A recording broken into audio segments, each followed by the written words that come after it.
હવે પ્રીવિયસ એપિસોડ્સમાં આપણે તો જોઈ લીધું કે ભાઈ ડેડલોક શું છે અને કઈ રીતે થાય છે, પણ એનું સોલ્યુશન શું છે કે ભાઈ ડેડલોક થવું જ ન જોઈએ. તો એ સમજવા માટે તમારે જોવાનો છે આજનો એપિસોડ 20, જે છે ઓપરેટિંગ સિસ્ટમ સિરીઝનો. સો આજે આપણે જોવાના છે કે ડેડલોક કઈ રીતે તોડી શકાય, કે થાય જ નહીં. સો જો તમે પ્રીવિયસ 2 એપિસોડ નથી જોયા, એપિસોડ 18 ને એપિસોડ 19, તો જોઈ લેજો. એના વગર તમને આ નહીં સમજાય. સો અહીંયા શું કીધું છે, મેથડ ઓફ હેન્ડલિંગ ડેડલોક, કે ભાઈ એવી કઈ કઈ મેથડ છે કે જેનાથી ડેડલોક થાય નહીં કાં તો એને સંભાળી શકાય. સો અહીંયા ટોટલ 4 મેથડ છે અને લાઇન ટુ લાઇન આપણે બધી જોવાના છે. તો અહીંયા નામ જોઈ લ્યો: deadlock prevention, deadlock avoidance, deadlock detection and recovery અને ડેડલોક ઇગ્નોરન્સ. કે આ 4 એવી મેથડ છે કે જેનાથી ડેડલોક થશે જ નહીં. તો જોઈએ એક એક કરીને બધું. સો એ ભાઈ જાને ઓકે. સો પહેલું છે ડેડલોક પ્રિવેન્શન, એટલે કે નિવારણ. હવે નિવારણ આપણે જોવાનું છે અને આમાં નામ જ એવું આપી દીધું. તો સો એ શું છે ને એ તમને કહું કે ડેડલોક પ્રિવેન્શન થવા માટે 4 શરતો જવાબદાર છે. 4 શરતો કઈ? તો પ્રીવિયસ એપિસોડ જોયો ને તો ખબર હોય, આવડિયા episode number 19, necessary condition for deadlock. આ 4 કન્ડિશન તમને જો એક બ્રેક કરી દો ને, 4 માંથી ગમે એક, તોય તમારું ડેડલોક ન થાય, તૂટી જાય. સો આ એપિસોડ જોઈ લો એટલે તમને ડીપમાં ખબર પડે કે હું શેની વાત કરું છું.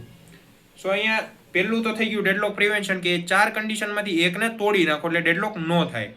ત્યારબાદ બીજું છે ડેડલોક અવોઇડન્સ. હવે અવોઇડન્સ એટલે શું છે? સો તમે બેંકમાં લોન લેવા જાઓ, હવે આનું નામ પણ છે બેન્કર્સ એલ્ગોરિધમ.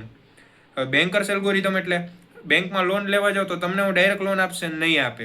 ચેક કરશે કે આની કેપેસિટી છે ભરવાની લોન છે, તો બેંકને લોન આપશે એને, અને જો નથી તો બેંક લોન નહીં આપે. તો અહીંયા પણ એવું જ છે કે ડેડલોક અવોઇડન્સ, કે સિસ્ટમ દરેક રિસોર્સ આપતા પહેલાં ચેક કરે છે કે તેનાથી ડેડલોક થાય કે નહીં થાય. જેમ કે તમે તમારા દોસ્તારને 20,000 રૂપિયા આપવાના છે, મતલબમાં તમારા દોસ્તારને જરૂર છે, તો તમે પહેલાં વિચારશો કે પાછા પૈસા આવશે, અને જો હા તો વાંધો નથી, પણ જો નહીં તો તમારામાં તેવડ છે ને ભૂલી જવાની પૈસા. જો હા તો આપો, ન હોય તો ન આપો. સો આટલું જ છે ડેડલોક અવોઇડન્સ, કે જો આ વસ્તુ આપણે સામેવાળાને આપીએ અથવા આ પ્રોસેસ રિસોર્સને આપીએ તો શું ડેડલોક થશે? જો થાય તો પ્રોસેસ શેર નહીં કરવાની, અને જો ન થાય તો પ્રોસેસને આપી દો રિસોર્સ. ખબર પડી ગઈ? ત્રીજું છે ડેડલોક ડિટેક્શન એન્ડ રિકવરી. હવે આ શું હોય? શોધ અને સુધારા. સો સમજાવું. સિસ્ટમને ડેડલોકમાં આવવા દેવી, પછી તેને એલ્ગોરિધમ દ્વારા ડિટેક્ટ કરવું અને ત્યારબાદ રિકવર સુધારવું. હવે રિકવરી મેથડ એ 2 છે, પણ આ વસ્તુ હું તમને પહેલાં સમજાવું.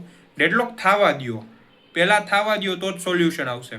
થવા દો, ત્યારબાદ 2 મેથડ છે રિકવરીની. પ્રોસેસ ટર્મિનેશન, કે જે પ્રોસેસમાં ડેડલોક થયો છે એને ઉડાડી દો અને પહેલેથી એ પ્રોસેસ ચાલુ કરો. હવે તમને ખબર છે કે ડેડલોક ક્યાંથી આવ્યો હતો, તો ત્યાં ભૂલ નહીં કરવાની, તમારે ત્યાં જ સુધારો કરી નાખવાનો.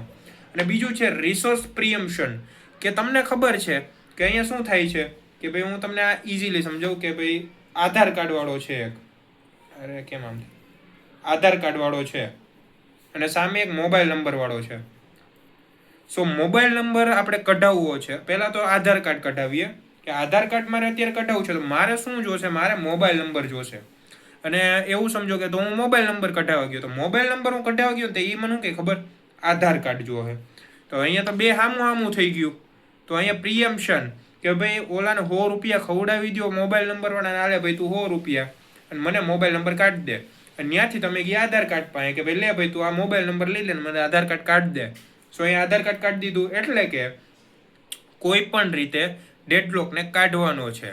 હવે એક પ્રોસેસ હોય એની પાસેથી રિસોર્સ લઈ લ્યો બળજબરીથી, જો ન આપે ને તો, અને બીજા પ્રોસેસને આપી દો એટલે બીજું પ્રોસેસ પોતાનું રિસોર્સ સામેની પ્રોસેસને આપશે. તો અહીંયા શું થઈ ગયું? કામ પાછું ચાલુ થઈ ગયું. ભલે ગમે એવી રીતે થયું, પણ કામ ચાલુ થયું.